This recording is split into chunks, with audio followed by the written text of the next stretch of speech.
Hey guys, in this video today I'm going to show you how to come up with YouTube video ideas based on what viewers actually want. And the way we're going to be doing this is getting comments from YouTube videos and having AI analyze those and picking out pain points and general requests from viewers of videos that they actually want. This can be great for beginners, especially to YouTube, because they won't have their own videos. However, we can use an example that's in the space that you do want to sort of target their sort of target audience and make videos in the same sort of niche. So an example here, we've got n8n. He's very large in the AI automation and n8n space. So based on his YouTube comments, there's probably a lot of gold in there of what people actually want to see and specific requests and things that they are struggling to understand that how may want a video made on the future. So the way we're going to filter those into will be into Airtable here. And this is an example of what the video names will look like, and then a description of the video. So just opening it up, we'll get a description just like this and the video name. This will be done all automatically. All we need to do is just get the YouTube URL of the video, and I'll show you what that will look like. So let's open up the automation here. Click execute workflow just for the webhook to listen out for a request, and just put the video in here and click generate ideas. So once I click generate ideas, that will trigger the webhook and go through our data filtering and AI analysis. Final step here, it'll add to Airtable and we'll see it come through the generated ideas. So let's have a look at that. Workflow started.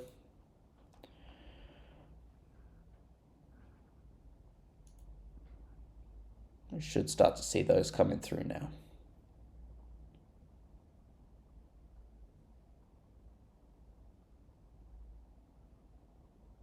Perfect. So we've got 5 new ideas here for YouTube videos based on the comments of that YouTube video. So let's have a look at that first one here.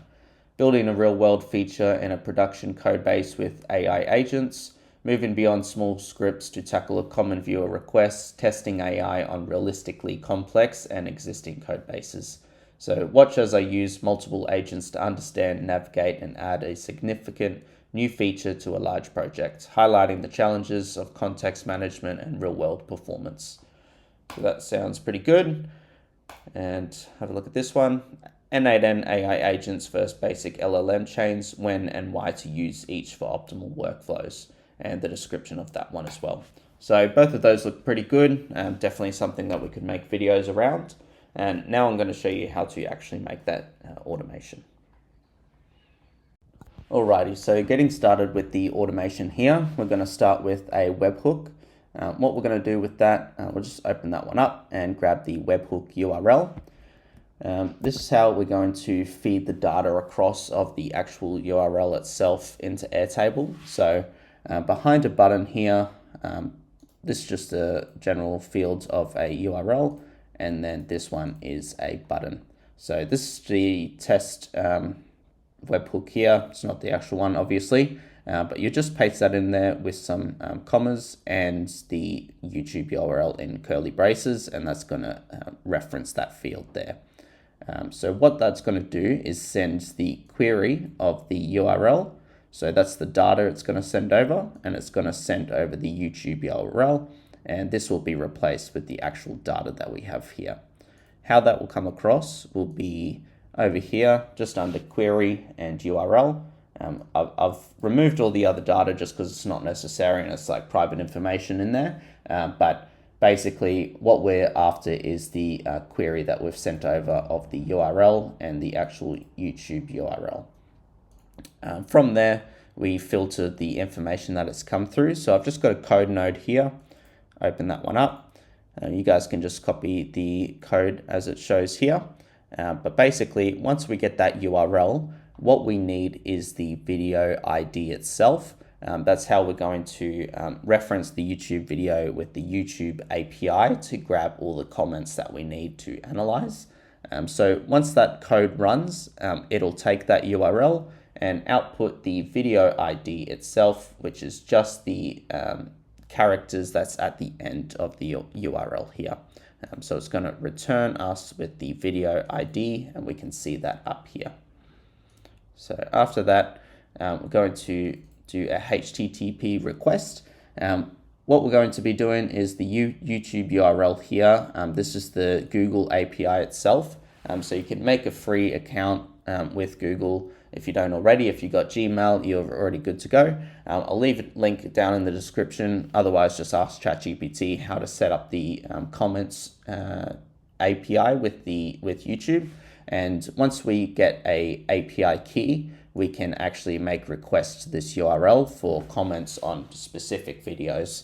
And the way that we're going to actually reference those videos will be here under video ID. We're going to give it a value of the video ID we've had from the previous node. From there, we've referenced it to max results of 50. We just want 50 comments. That's enough to make the request. Next, what we want to do is add the key, the API key that Google has given us when we sign up for the account for the YouTube API. We want to keep that private, otherwise anyone can use your API key to make requests. And if you have payment set up, which is payment for the request that you make, there's a certain limit that YouTube provides for free. That's what we're going to be using. But if you do use it quite a bit, you want to make sure that the API key is hidden. Otherwise, someone will be able to add to that bill and make requests that you don't actually want. So we want to make sure that that stays private. Next, we've got the part, and the value is snippet. You don't really need to know what all that means, just that's what we're looking for. Basically, if you can look at the output that receives, under snippet here, that's where we've got all the information about channel ID, video ID, and the comments as well. So we just want to make sure that that comes through with our requests. From there, we've got code here that will take all the comments that we actually want. So the text original, I believe it is. Yep. So snippet.text original. So that's referencing this here, this object of snippet, and then the text original. It does have text display as well, but that's got all this unnecessary characters that we don't need, like the HTTPS, blah, blah, blah.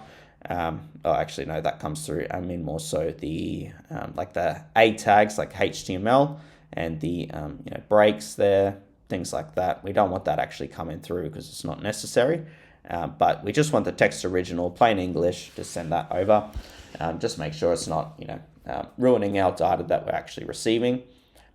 So we're going to filter out all those texts, or the comments rather, and that's going to come through like here. So under text, we've got the comment, and for each comment, roughly 50 that we've gotten, they'll all come through just like so. Next, we just want to aggregate that data. So all those comments that come through, we want to make sure that that is added all under the one text. This is just because when we make the request to AI, we don't want 50 different requests hitting the API for the Gemini model that we're going to be using, and we just want it all going through as the one request. Otherwise, you might hit API limits. And also just sending it as one request is a lot more beneficial for you. Just say you've got only 50 in your limit. If we sent it all itself, it will use that whole 50 limit and you won't be able to use any more. This way we're sending it all in one request and it's only added one out of the 50 that you've got. So much more beneficial and it's quicker this way. So there's still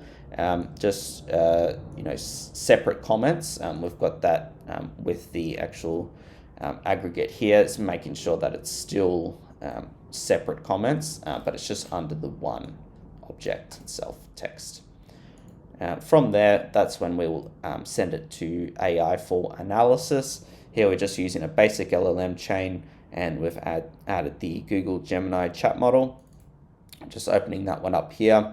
Under the user message, I'll just open that one up here. role, your YouTube strategist, based on the comments provided below, suggest 5 specific YouTube videos, and that will resonate with the audience. I'm not going to read out the whole thing there, but you get the idea. This is what the answer should come out as. Sometimes specifying it like that, it gets confused and it doesn't actually respond. But you can require specific output formats and mess around with that if you like. I'm just using this for now because it's working fine. So how that will result will be the YouTube videos that actually come through, and the comments rather. And looks like I've got that twice in there, so we'll just take out the one. I'm not going to redo it, doesn't matter. But we don't need to reference the comments twice. Close that.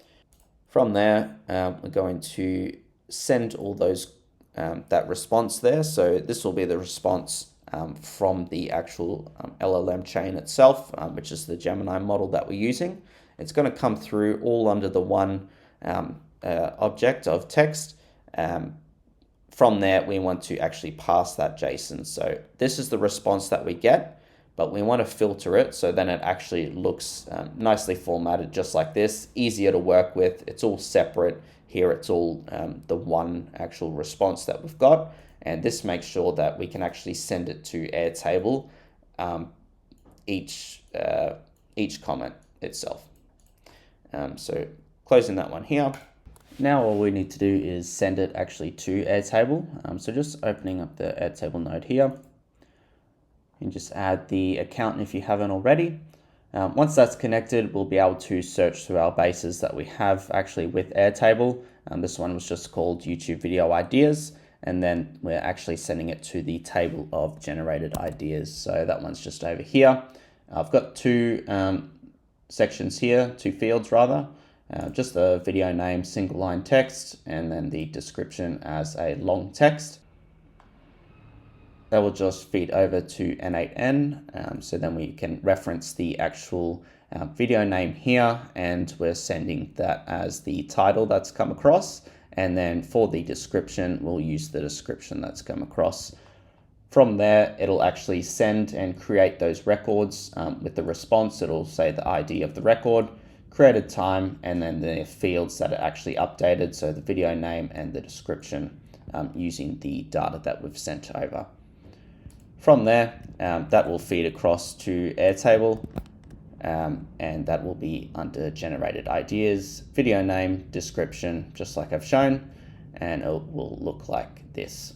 So once that's done, you've completed the automation. If you guys did like this video today, feel free to drop a comment below. Maybe I'll use this automation to get the idea for the next YouTube video. If you guys would like to subscribe, feel free to do so. Otherwise, have a nice day. Cheers.